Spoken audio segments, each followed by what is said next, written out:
મહારાષ્ટ્રના દોડ તાલુકાના કેડગામ વિસ્તારમાં એક દિલ દહેલાવનારી ઘટના સામે આવી છે, જ્યાં પતિ પત્નીના ઝઘડામાં 11 મહિનાના માસૂમનું મોત થયું છે. મૃતક બાળકનું નામ અવધૂત મેંગવડે છે.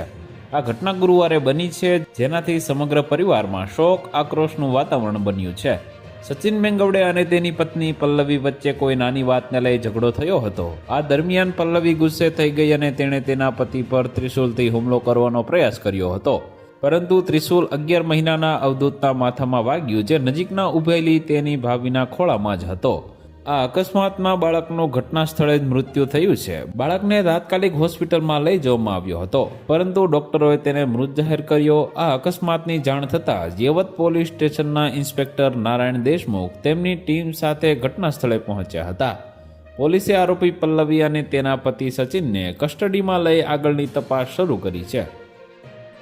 તો વધુ માહિતી મેળવવા માટે ચેનલ સાથે જોડાયેલા રહો. વિડીયો પસંદ આવે તો લાઇક કરી દેજો. ચેનલમાં નવા છો તો સબસ્ક્રાઇબ કરી દેજો.